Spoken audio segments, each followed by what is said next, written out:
All right, we're actually talking about encryption this time. I guess unless you have questions. So in general, because I had some questions about that last time, in general, if you have questions, I'm happy to answer them. I always ask for questions, so whenever I get one, especially when at least half the class said, yeah, we want to do the solutions, I'm always happy to do that and push encryption back. So if there are more questions like that, I'd be happy to answer them. Otherwise, I do want to get to encryption today. We can also cross out mod abuse. Oh, geez. That's intense.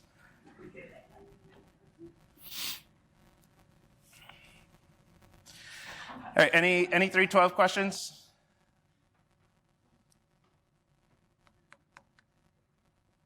Or general CS questions. Honestly, I'm happy to get those questions as well. Or just general questions, to be honest. I don't know how to time out on here. I'm not gonna hit buttons in the middle of the lecture. 20 hours. Can we use 442 project as 312 project? No, absolutely not. No. That is called academic integrity, my friend. Can we go over homework 4 solutions? I did say I like questions. It doesn't have a question mark on it, though, so technically not a question. No, but, I do want to talk about what homework 4 is. I think I did this at the beginning of the last lecture, and we haven't progressed at all since then, so. But you can do, no, maybe, you know what? I don't think I did, actually. You can do objective 1. You've been able to do this for quite a while now.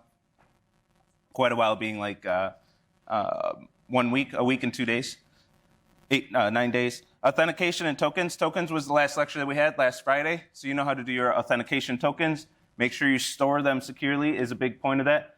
And authenticated chat, we can do this. Once you have authentication, you're checking that token, looking up the username, and then it's attaching that username to the chat messages that come in. So we can do that. Authenticated cross-site request forgery tokens, we can do this. You can already do cross-site request forgery tokens. The only difference here is that you're attaching them to a username. And you can put these in the same table. It's okay, I think I have this in here. It's okay to just have 1 token per user.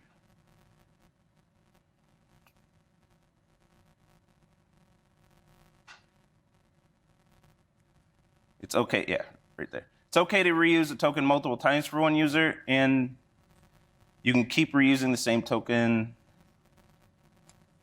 I guess I don't have it. I'll add it right now.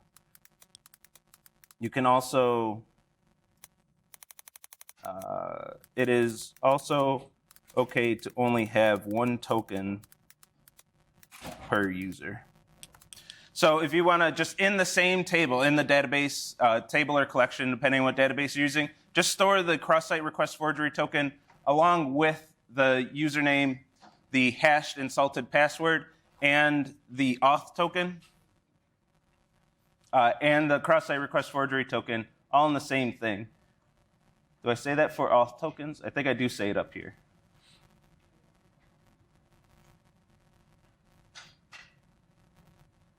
Well, I'll add it later as long as I remember. But it's okay to have just 1 auth token and 1 cross-site request forgery token per user, just to limit the complications. We don't need a whole bunch of tokens floating out there, all associated with the same user, which would require a new table or collection to store all those. I don't want the database side of things to be the complicated part. I want the validating these tokens to be the part that you do. That's a new thing that you're learning. It's not really a database course. We do need databases just to get some of the utility that we're looking for, some of these features. But it's okay to just have 1 token per user, 1 auth token and 1 cross-site request forgery token. But anyway, we know how to do this, so it's slapping those in that same database to say this is the token for this user. So if this user's making a request, I have to make sure that their cross-site token matches the one I have stored in the database. So all of this we can do. We can do up to objective 4. So you should all be done with objective 4 by now, right? I know you're still on a homework 3 hangover, obviously. But, and then HTTPS, that's what we want to talk about the rest of the time. So today I'm going to lay the foundation for HTTPS, where we're going to talk about what encryption even is, which might seem similar based on, if you saw my 199 stuff, it's very similar to one of those lectures. And then we'll talk about HTTPS, specifically how it applies to this. Yes? It's just, you said, like, we can add all that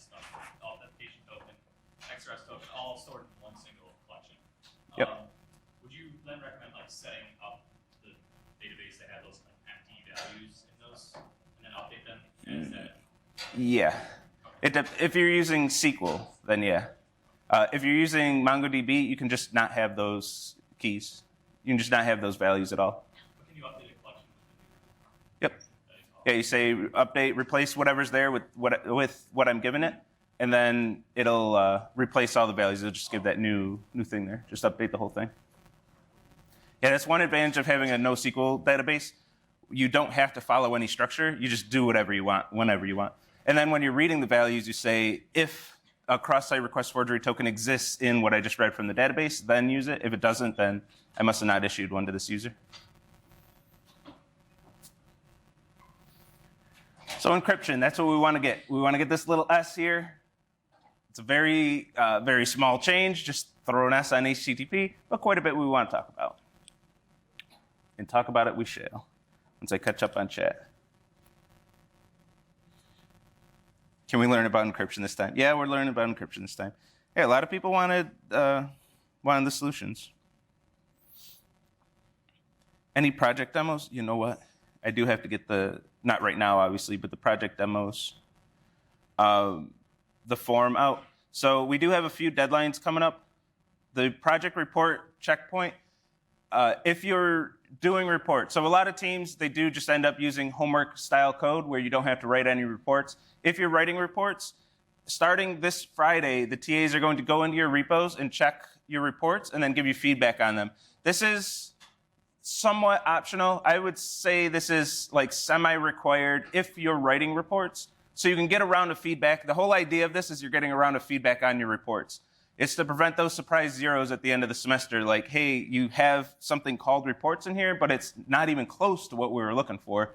Therefore, you get a 0 on the project. We want to avoid that. So if you're writing reports, if you're using any libraries that require reports, have something in your repo by this deadline so the TAs can give you feedback on whether or not you're doing the right thing and what you need to improve moving forward. The same TA who does your checkpoint is going to do your project grading. So whatever, if there is some variance in what the TAs are looking for in the reports, there shouldn't be, but there might be minor differences. If you satisfy the feedback of your checkpoint TA, that they will be the same ones looking at your final thing. And if you address everything that they say, you have a valid argument, even if you lose points, to say, hey, we addressed all the feedback, what the hell? And you can get those points. So at least have something in there for reports, unless you're using pure homework code and avoiding the reports, which is a loophole I'll be plugging up next semester. But that's coming up. And then I have to get the form ready for signing up for presentations, because the last week of class and the final exam time is all project presentations. I'll get this form up so you can sign up for presentation time. I don't have the logistics of that set up yet.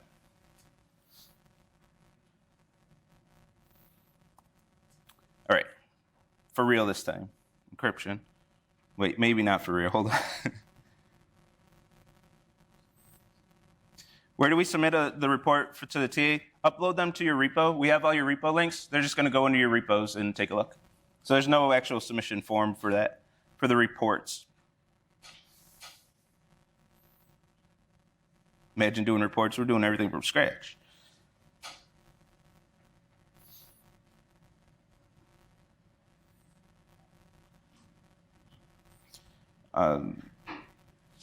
But yeah, and if you have questions about reports, we can talk about it a little bit. I did a whole lecture on reports. I think it was the Friday of the week where I didn't have lecture questions. So if you have questions, watch that one first, and then if you still have questions, please ask. Encryption, for real. So with HTTP, all of your packets are being sent through the internet. Of course, unencrypted. There's no, I'm not pulling any punches. We're talking about encryption today. So HTTP, your information is being sent through the internet unencrypted, and anybody with access to those packets can read your information. They can see exactly what you're doing online, read all of your private information. This includes your passwords. We'll talk about that after this slide. I'll talk about that in a little more in depth. So the question is, who has access to your packets? Well, your ISPs, of course. If you're on campus, UBIT has access to all of our network traffic right now. the tier 1 networks, something I might have talked about way early in this class. I think I just had one slide and really quickly. But basically your ISP's ISP, if you haven't heard that term before, that's the quickest way to explain it. If you have, it's the large networks that control the networks that connect the entire globe. It's what we call the backbone of the internet is really the tier 1 networks. They are the internet, and then your ISP plugs you into the tier 1 networks, into that backbone of the internet. You might trust all three of these entities and any other entity that might have control of a router that's routing traffic through the internet. You might trust all these, at least to some level, at least at the level of, well, my ISP is not going to violate my privacy and share that information because it'd be bad press for them. There's some reasonable assurance that even if you believe your ISP is completely evil, you may or may not believe that they're not going to stake their reputation on leaking your browser history, like your search history or something. Same with the other two. UBIT isn't going to leak anything on purpose, at least. I'll leave it at that.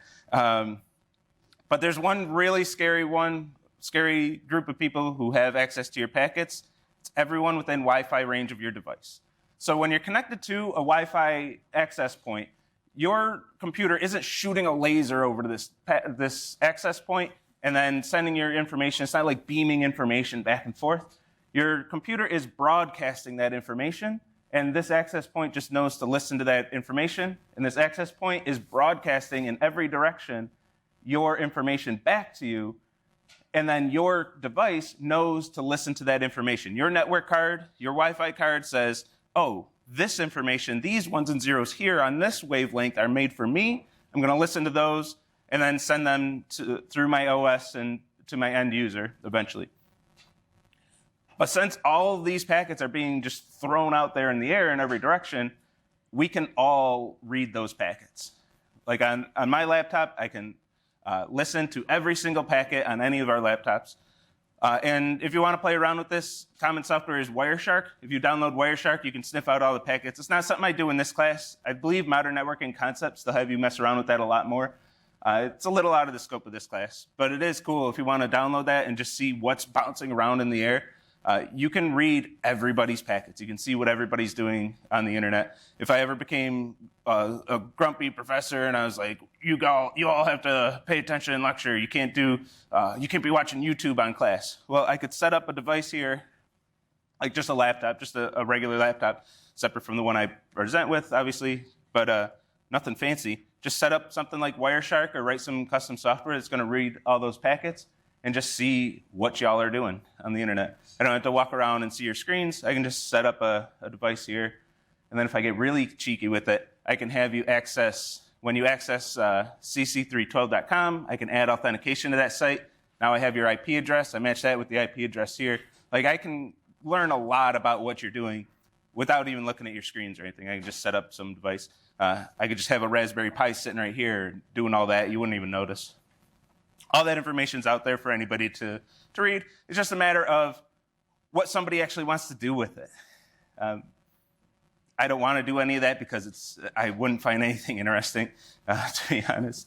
Which is, for me as an internet user, is really my big safety net mentally. Like, who the hell wants my traffic? Like, I'm not doing anything that interesting. You want to see me search how to split a string in JavaScript for the 18th time? Like, it's not very interesting. But this does include your passwords. And this, I alluded to it before, but if you give me any site that requires authentication, I want any site that requires authentication, I'm going to show you that password being sent in plain text.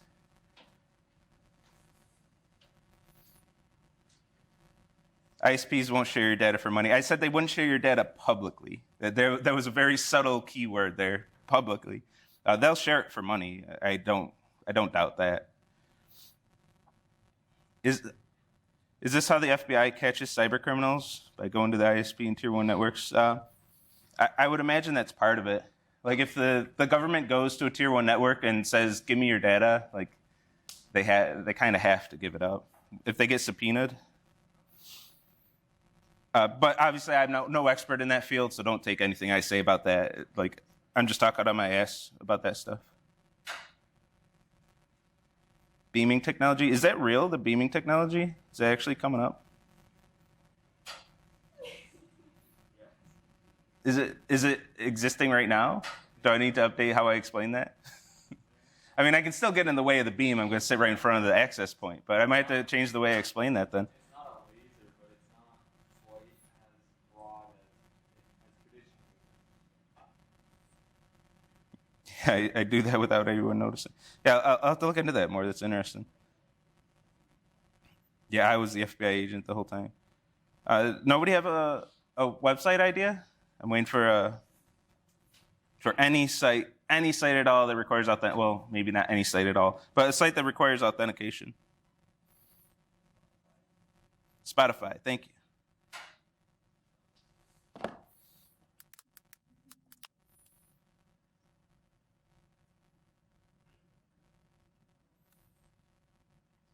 So I'm going to inspect element. I'm going to go to the login form. I'll be Dr. Hartloff, I guess. I'm going to type in a password.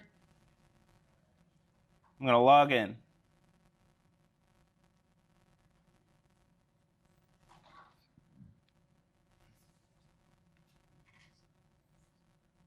Did this? Where's my, bless you. I think that was an AJAX request, which means I got to actually find it.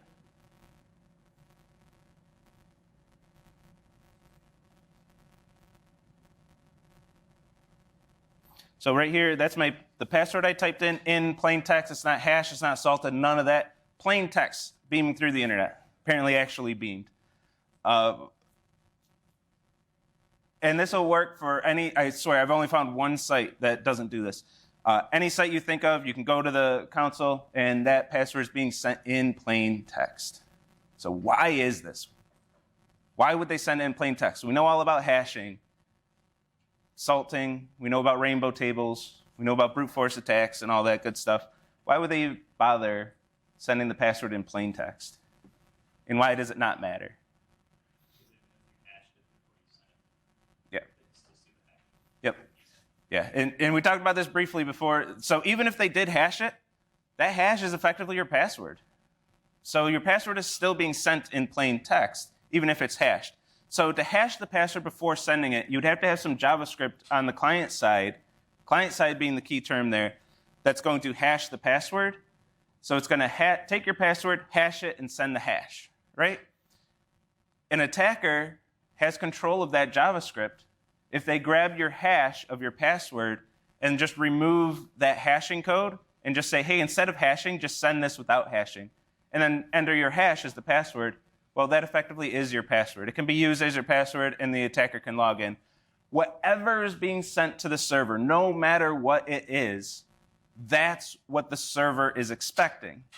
So if an attacker sends what the server is expecting, it's game over. Like, it doesn't matter what you do to this. You can finagle this in any possible way you want. That's still what the server is expecting. So if that's what the server is expecting, just send that. That's it. You don't have to go through all that front-end JavaScript that started with a password and came up with that finagled mess. You just send that finagled mess, and that's it. So any site says, you know what, let's just send plain text passwords then. Why not? So there's a few implications here. Well, one, why is this okay if everybody in Wi-Fi range can read my password? Everybody can sniff this packet out. Well, that's why we need encryption. We need encryption here, or else no matter what's being sent as your password, everybody can just grab that password once you log in, and it's game over. So we encrypt this. This is always going to be over an HTTPS connection. So this is an encrypted connection, so that password is actually jumbled up, but it's encrypted in a way that the server can read it. An implication of this is the server does have access to your plain text password. This is how we do server-side password strength verification. Password strength verification wouldn't exist without that, because you can rip out all the front-end code and just say, return true, password's good enough, instead of verifying anything. So there is some trust here. There is some trust here that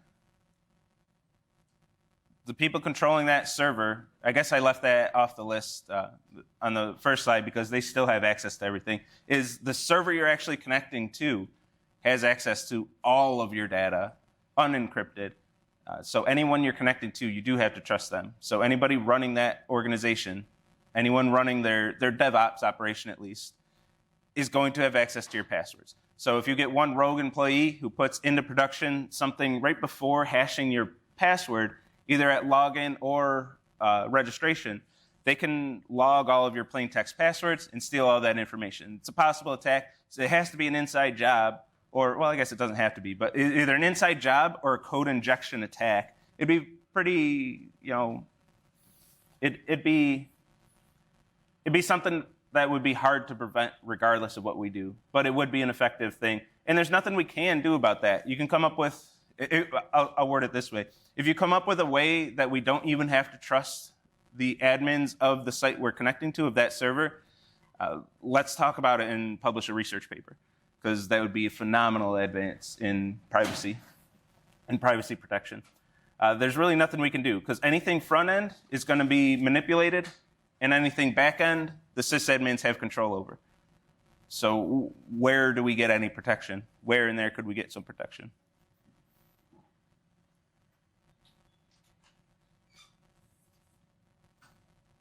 Sprinkle some blockchain in it and call it a day. Yeah, it's fine. Why not? Blockchain's the answer to everything. Didn't you know? Blockchain is a really cool technology, but once it goes public, once the mainstream, I guess, gets a hold of a technology like that, they tend to think it's the solution for everything. We saw the same thing with the cloud. Once the cloud became like a common term that non-tech people knew, the cloud is the solution to everything. Of course, in that case, they were actually right. Cloud's the answer to everything. The cloud just isn't magical like they want you to, like the marketing makes it believe. The cloud just means I have a server that's not in front of me. It's just somewhere else. I use the cloud for DigitalOcean, 312's in the cloud. It's just not a magical thing. It's just a computer. Blockchain, I don't know. Blockchain has its applications, but less so than we'd want to believe. NFTs are actually the answer to everything. So to hide our, it's a joke, just in case. Our solution is pretty simple. We're just going to slap an S on the end of HTTP and call it a day. That's all it takes. This is called a few different things because we can't agree how to call anything. Secure HTTP or HTTP secure. HTTP secure if you're just reading the letters out loud, but secure HTTP if you want to be a little more descriptive of what it is, it's secure HTTP. Or if you want to be really accurate, this is the one I prefer, HTTP over TLS. I mean, I'll just say HTTPS. But when I say HTTPS, I mean HTTP over TLS. That conversation, we'll talk about that Friday more in depth, what TLS is. TLS is the encryption layer. I'll give the short explanation right now. The TLDR of it is we have TCP, and that we read from the socket, we read bytes. And we have HTTP and WebSockets and WebRTC. Well, I guess technically not WebRTC. We don't speak the protocol itself over on our server. And then TLS will go right in the middle of the two. TLS will read from the TCP socket, decrypt, and then send us the information. So on the HTTP side, we don't even care that those requests were encrypted. We just read from a TLS, a TCP socket that's using TLS encryption, and then the data is unencrypted by the time it gets to us anyway. So encryption is really nice for us web developers. We don't have to think about it that much. We just read from the TCP socket, get the bytes just as we always would. It just so happens that while those bytes were being transferred to our device, they happen to be encrypted. So encryption, let's talk about what this is.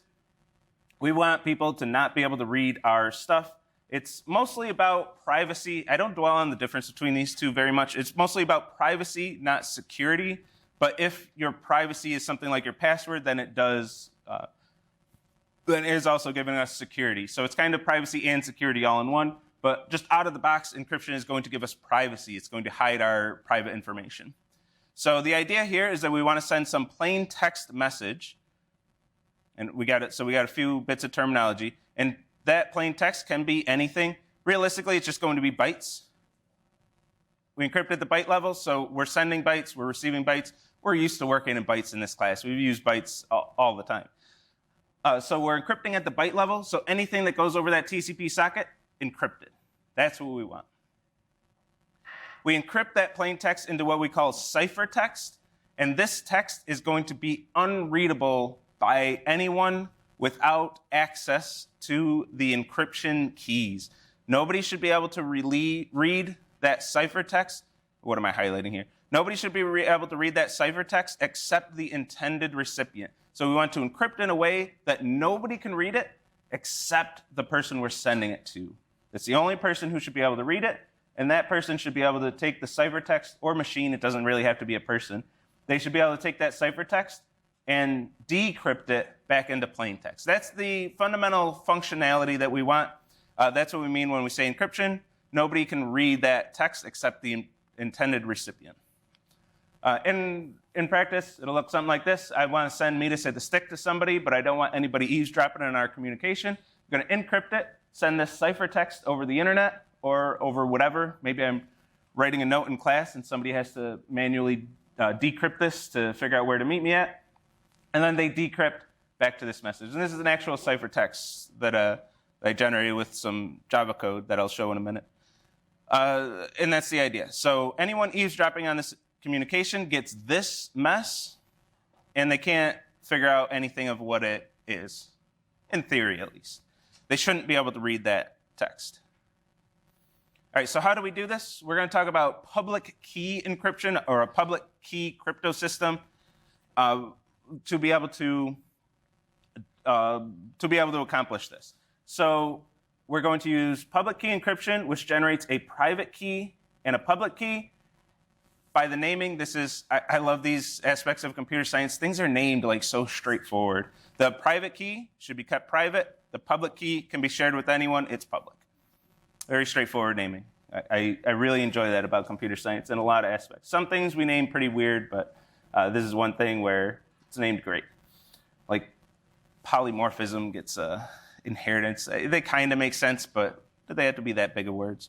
Anyway, we're going to encrypt a message with a public key.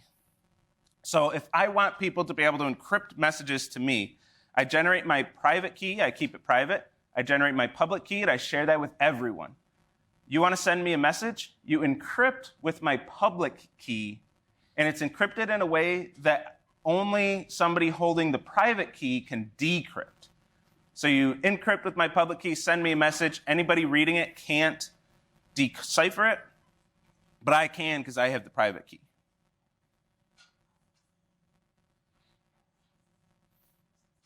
Ask Jesse if I should cut that. What did I? Oh, no, that could stay in. I'll go on record. NFTs have answered everything. All right, so just because it's funny.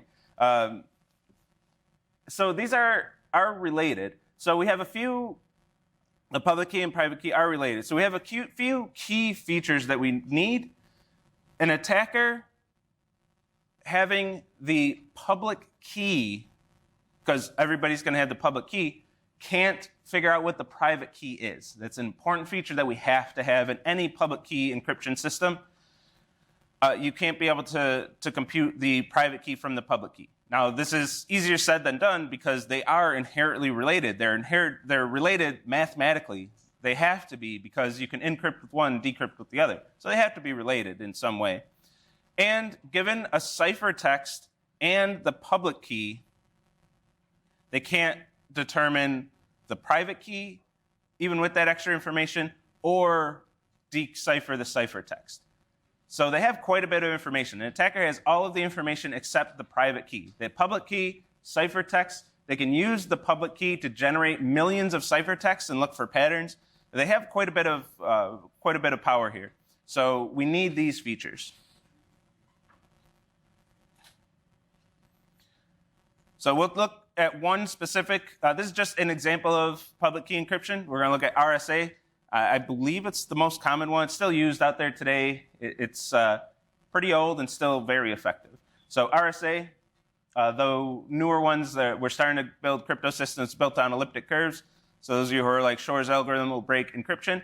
Kind of will, because RSA will be broken by Shor's algorithm. I'm getting a little ahead of myself, but Shor's algorithm will break RSA. But we do have other crypto systems that don't rely on, I don't want to spoil something later, but don't rely on the same thing, and Shor's algorithm won't break our other encryption systems. So Google builds their quantum computer, and it scales, and it's effective and everything. They break RSA, but we have more modern crypto systems that aren't broken. It would just force everybody to switch to the more modern crypto systems. So it's fun to say that Shor's algorithm and quantum computers will break encryption, but not quite. It'll break one form of encryption. So RSA is going to give us the properties we want, and we need three things: a way to generate a public-private key pair, a way to encrypt with the public key, and a way to decrypt with the private key. If we have those three things, we got an effective crypto system.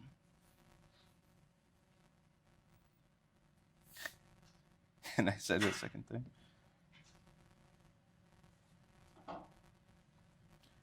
How can the recipients read encrypted messages if they don't have private key from the server? They can't. That'll be a topic for Friday, but it's an excellent question. The server is going to generate this private public key pair and share their public key. That's where we're going with this. So how does the server encrypt traffic to you in a way that only you can read it? And as a hint, your browser does not generate a public-private key pair and send the public key to the server. That has issues. We can't do it that way, and we'll talk about why. But it'll take more than a lecture. But excellent question. So RSA, it's just math. We're working in the world of bytes. Those bytes are just integers, and we work with those integers. Those bytes represent integers. We convert them to integers, and then that's how we're going to work in the world of math. So I won't dwell on the math too much. Depending on when you took 199, I may have made you go through this math, and you'll be familiar with it from that. If not, it's not critically important to what we want to talk about right now. But suffice to say, there's some math. We're going to generate two large prime numbers. I'll quickly go through it, but if you don't follow all the math, that's fine. It's not overly complicated, but it's more than I want to talk about since I only got 15 minutes here. So generate two large prime numbers, P and Q, multiply them together to compute N, compute the least common multiple of P minus 1 and Q minus 1, and we're going to call that value lambda of N. Choose some E, and there's some industry standards of how to choose E. I believe it's usually a small prime number, I believe, but I'm a little fuzzy on that one. But it has to be less than lambda of N. As long as you satisfy that criteria, you'll have an effective crypto system, even though if it's not industry standard secure. And the greatest common denominator of E and lambda of N has to be 1. So if E is a prime number, you already have the greatest common denominator being 1, which is to say that they're co-prime. If you choose a prime number, it's co-prime with any other integer. So E and lambda are co-prime, and E is less than lambda. And then you're going to compute D, which is E, the inverse of E modulo lambda. Once you do all that math, so to do this math, you pick P and Q, and when you get to this step, you pick E. Everything else is punching in numbers in a formula. If you want to do this, if you want to go through this, Wolfram Alpha does it really well. You just basically cut and paste from the slide, and Wolfram will know what you mean. You share E and N. This is your public key. So this E that you chose and this N that you computed are your public key. Everyone gets to know those values. Everyone gets to know them. D is your private key. Don't tell anybody D. And throw away P, Q, and lambda. You don't need those anymore. They were only used for generating your keys.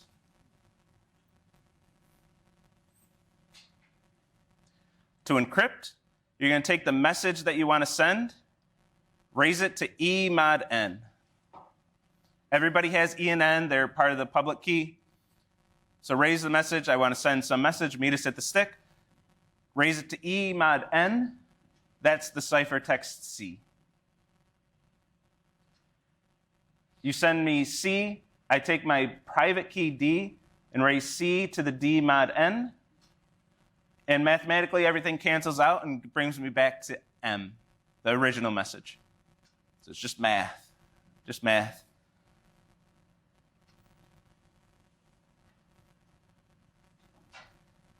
So we actually get a really nice property out of this. M equals M to the E times D mod n. And E and D are E times D, what am I saying? Multiplication is commutative. So this is the same as M to the E times D. It's the same as M to the D times E. It doesn't matter which order we do these in. If we raise it to the D mod n first and then to the E mod n, we're still going to get back to the original message. So we actually get two features out of public key encryption, at least the way RSA does it, is that we can encrypt with the private key and then share that message with everybody, which everybody can decrypt because everybody has the public key. So we don't get any privacy from this, but this is what we call a digital or cryptographic signature. So whenever you see this is digitally signed or whatever, well, not that term is sometimes used for something else, for just literally slapping a digital copy of a signature. We're not talking about that. But like if something's cryptographically signed, this is what they mean. They took the private key, someone's private key, encrypted it with the private key, or rather signed it with the private key, and then everybody can read that message, but what you have is a reasonable assurance that the person who holds that private key is the author of that message. So it's a digital signature.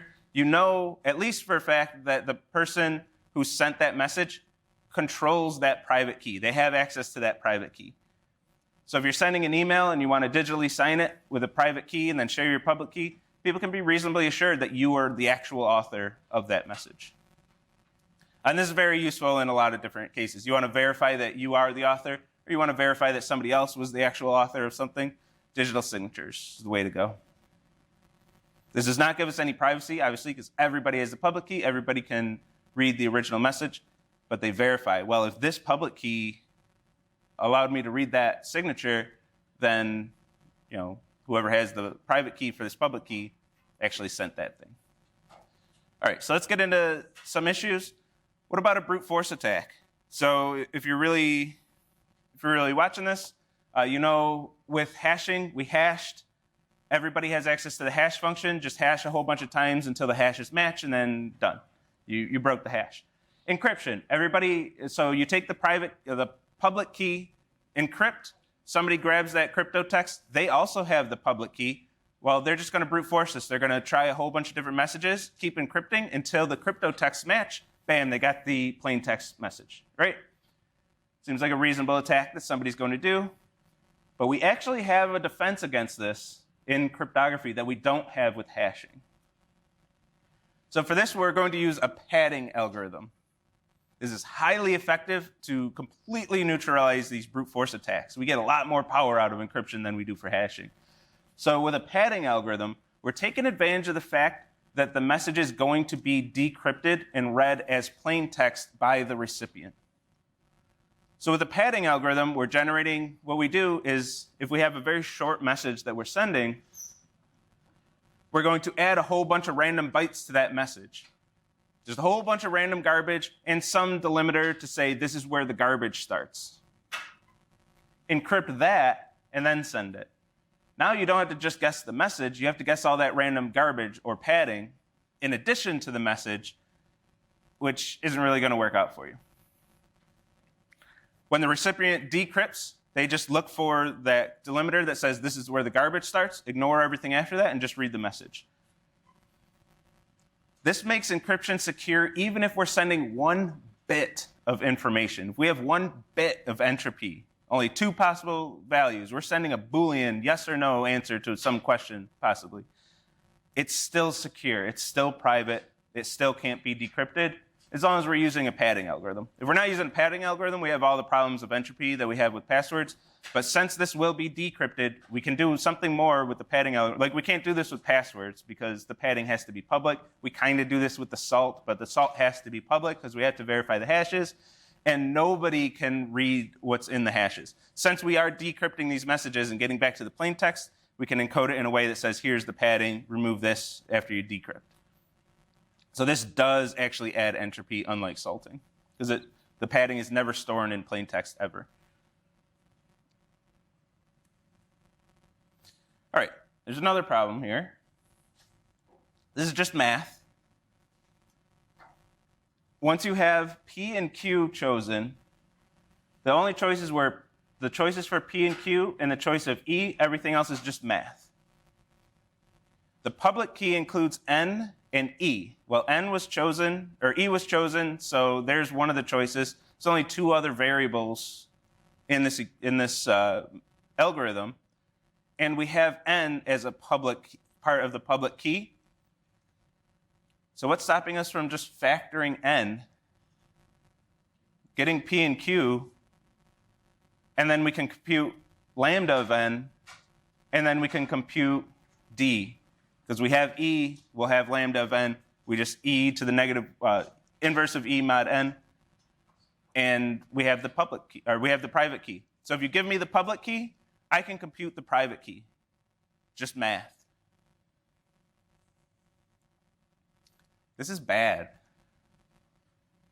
Kind of breaks everything with this. And as it turns out, factoring N, factoring the multiplication of two large primes is actually extremely hard to do.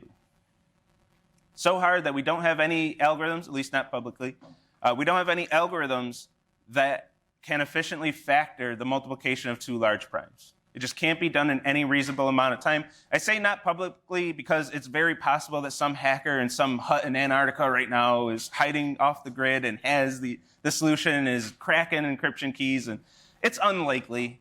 A lot of very smart people have tried for a very long time and are continuing to try to come up with an efficient factoring algorithm, and nobody's had any luck.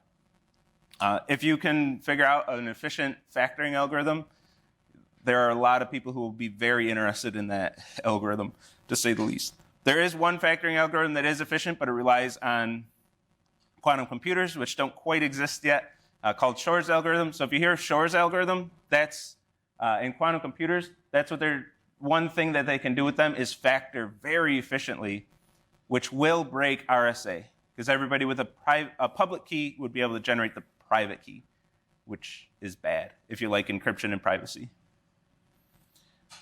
This is what we call a cryptographic primitive. Factoring is a cryptographic primitive, which means if in the security world, in the world of encryption and research on this stuff, if you have an algorithm where breaking the algorithm can be reduced to breaking factoring, or, I always get this backwards. If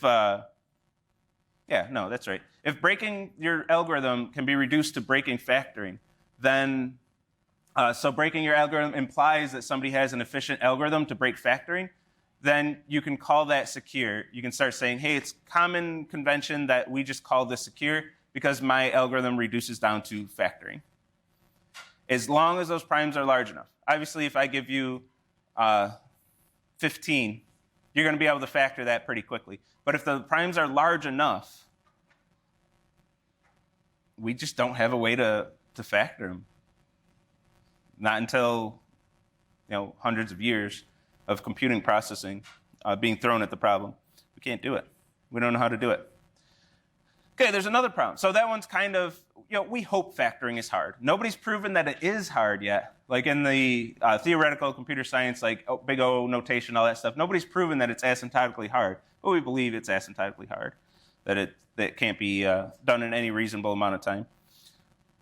There's another problem, and this is the last one kind of the last one we'll talk about, is if I have a ciphertext, the ciphertext is m to the e mod n. I have n. I have e. So if I want to crack this and get to M, if I want to read the underlying message, I don't even need the private key. I just need to compute the discrete log of E. I'm saying that backwards. The discrete log of C base E mod N. This is what we call the discrete log problem. It's just one logarithm, the log base E of M modulo n. The modulo n makes it discrete log instead of just a regular logarithm. Regular logarithms we can just compute, it's math. Since we're in the world of discrete mathematics and we are computing this modulo n, this just happens to be another cryptographic primitive. So hey, we lucked out. Discrete log, as it turns out, we also believe is really hard to compute. Nobody has publicly announced that they have an algorithm that solves it efficiently. And many, many people have tried for a very long time. Just something we don't know how to do very well. We can't train a computer to do this, to compute discrete logs. It's worth noting for those of you who are familiar with this at some level, discrete log and factoring are not NP. They're not NP complete or NP hard, but they are in the intersection. Oh, this is getting too far. They're in the intersection of NP and co-NP. Which is a level of problem that's not as hard as NP complete. So solving these, my point here is that solving these efficiently in polytime is not going to prove that P equals NP.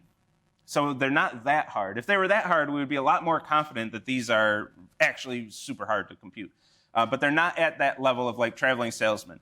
They may or may not be, we don't have our proofs yet, may or may not be easier than traveling salesman and NP complete problems, but they're not as easy as problems that we can actually solve. So they're kind of in that middle zone of solving them will solve N versus NP and easy to solve. They're in this middle kind of gray area.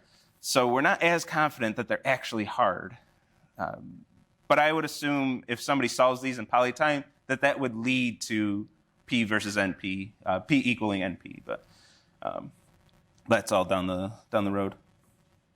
Oh, we didn't even get through encryption today. I like talking about encryption. I don't know if you can tell, but I love talking about encryption. This is a lot of what I did for my PhD research was encryption and hashing, security, and all that stuff. So I like talking about this stuff. So we'll start with the demo and then talk about HTTPS starting next time. And we do have that lecture question. Not that one. Not that one. We're a little beyond that. Yeah, this one. I like listening about encryption. Good. We got a good synergy then, I guess. 1 minute demo. I could actually do the demo in 1 minute, but I don't like putting the lecture question right at the end of lecture. I know y'all got other classes to get to, even though I did just do it there, but I'm not going to push it even further.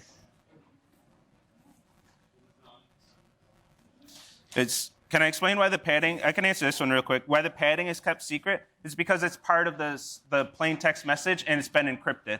So the padding is encrypted as part of the crypto text. So then you decrypt and then you can read the padding. All right, see y'all Friday.